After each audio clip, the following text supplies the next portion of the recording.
Hello, everyone. Welcome to the additional mathematics series for the CI syllabus. So these are the codes 0606 or 4037. So both have the same syllabus. And we are starting things off with lesson one on quadratic functions, which are also known as parabolas. And our focus will be on finding, let me just highlight the maximum or the minimum value of a quadratic function, which is written like this. And the methods that we'll be discussing in this video are completing the square and by differentiation. So let's take a look at the quadratic function first. How does it look like? So this is a standard form, f of x equals to ax squared plus bx and plus c. So there's plenty of work in the normal math as well, but these lessons are about additional mathematics, so I'll be discussing on these skills. So what two kinds of parabola you'll be facing? So one of them is like this one. It has one turning point and it's upward opening. This one has a minimum turning point. And there will be a parabola like this, uh, and which will have a maximum turning point and opening downwards. So how do you decide whether it's the maximum value or the minimum value? You will just look at this initial, the coefficient of x squared, a. If it's greater than 0, you will always have a minimum value. If a is less than 0, negative, then we will have a maximum value. All right. So let's begin and discuss completing the square and differentiation as well. The quadratic function f of x, which is x squared minus 6x plus 7, what is the minimum value? So let's begin with completing the square. So how do you do the completing the square thing? It's normally by the end of the course, you'll definitely be able to recognize what kind of shape, but those who are just starting off with this, it looks something like this, ax plus or minus, let's say b squared and plus c. So this kind of a form is known as a completing the square form. How do you design this function into that? So x squared minus 6x and plus 7. So we definitely know this is not a complete square. So what are complete squares? So remember these two forms in your mind. Since a plus b whole square, you can verify these by expanding these double brackets. This ends up a squared plus 2ab and plus b squared. And a minus b whole squared, you can pause the video and expand these double brackets to check. This will end up a squared minus 2ab and plus b squared. So both of these are known as the complete squares. So you can just get yourself familiar with like a squared is a positive member, b squared is a positive member, and there's a 2ab with a positive sign if there's a plus in the middle. And similarly, a negative sign, if the negative sign is there, then it's a minus 2ab, and still a squared and b squared remain unchanged. So how do we do this one now? There's a way of dealing with this problem, like x squared minus 6x. Look at the coefficient of x. I know you'll say it's negative 6, but in your head, just think about it as 6 for now. Half it. What do you get? 3. Now you need to add the square of 3. Since we are adding, we need a balancing factor as well. So we take out 3 squared as well. And just forget about the plus 7 right now. Now, this over here, students, think about this. This is resembling this formula of the complete square. I can show you once, but from later, you can just straight away write it as x minus 3 whole square. But if you have a big y, why this is so? So, example, I'll show you what happened. So if this is a squared and this is a b squared, I need a minus 2a and a b. So you see that that's the same thing over here above the formula. A minus b whole square is a squared minus 2ab plus b. So it has all these things. This one is the x squared. This one is a negative 6x. And this one is a 9. So That's why I can write x squared minus 6x plus 3 squared as x minus 3 whole squared. But still, again, you will need practice to master this skill. So make sure you take out your notebooks and start practicing as well. So -9 and +7. So finally, I can write this thing as x minus 3 whole square and minus 2. There you go. That's the complete square. So how does this form help me find the minimum value? Let's begin with that. So to remember as a rule, what's your rule? Remember it this way: the thing inside the whole square, the expression inside the whole square, put it equal to 0. What do you get? And believe me, that's going to be the x coordinate of the turning point or the vertex. Okay. And y value is just going to be this value outside. So y value is going to be a -2. So I know now that my parabola has a turning point at 3 minus 2. How do you decide whether it's a max or a minimum? Remember the coefficient of x squared. What is the coefficient of x squared? If nothing is mentioned, then we consider it 1. Okay. So since a equals to 1 greater than 0, this 3 minus 2 is the coordinates of the minimum point, right? So since they are saying what is its minimum value, the function's value, remember, is its y coordinate. So you will say that f of x min, the minimum value is going to be -2. Okay, now this is a crucial thing. And though the question doesn't ask you to sketch it, but I'm going to help you sketch this function so you get a clearer picture why this is a minimum point. So you can later check on with some graphing applications like Desmos or GeoGebra. Use that to sketch it, and then you'll figure it out. Why is this so? Okay, so I'm going to make a y-axis and an x-axis. Okay. It's just a sketch, guys. Remember, it's not an accurate drawing. So let's say 1, 2, 3, and -2. Here somewhere, 3 and -2. Okay, and what is the y-intercept of this graph? Look, this value. If you put x equals 0, the y value is going to be just 7. So 0, 7 is the place where your graph will intersect the y-axis. So it will go something like this. Oh, my diagram is all right. It's okay. All right, so there you go. That's how this parabola will look like. So you get the idea that this is the quadratic function, and this over here is the minimum value. So what is the minimum value? It's -2. And what are the coordinates of the minimum point or the vertex? That is this point over here. I know it's too much. Just pause the video, go back, look at it again, and you'll figure it out what I'm trying to say. Okay. Okay, now we talk about differentiation, which will be discussed later on in my additional mathematics lessons. So in detail, but right now I'm just going to give you a brief idea how. So this is not exactly for year 1 students, but year 2 students will relate it better with this method too. Okay, how does differentiation help us? Actually, differentiation, if you ask me, is a very powerful tool. Calculus helps us find minimum or maximum for any given function, not just a quadratic function. And the completing the square is a limited method only applicable to the quadratic function. So you get it, like this one is a big one. So this is the notation for the derivative f prime x.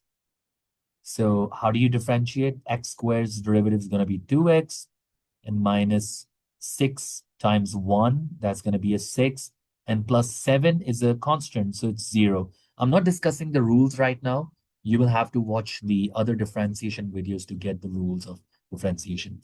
So once you have the derivative, calculus says if you put the first derivative equals 0, you get the coordinates of the stationary point. So what is a stationary point? Stationary point is the turning point. So this is the x coordinate. So you can check. Yes, look at this. This is exactly the same value that I got from my previous method. Okay, so if you have this value, you can just substitute it back in the given function, and 3 squared minus 6 times 3 And plus 7 will give us 9 minus 6 threes are 18 plus 7. So this is going to be a negative 2. Well, that's correct.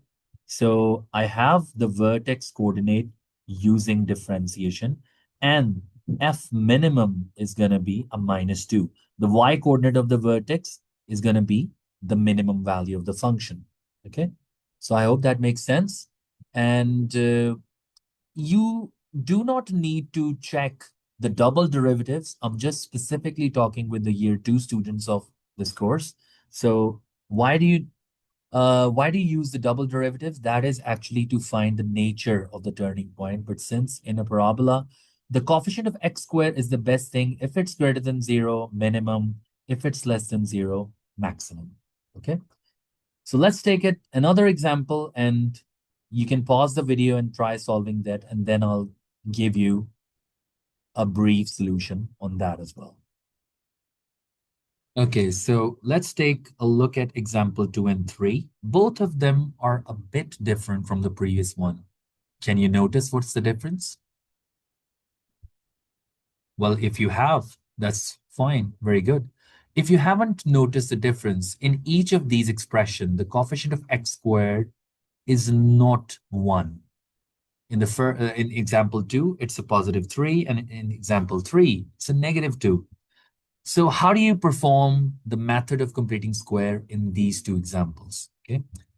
If you've learned this in your math course, you can pause the video and try it on your own, and then come back and check my work. All right. So I'm going to be solving 2. So if the coefficient of x squared is not 1, you need to pull out factorize 3.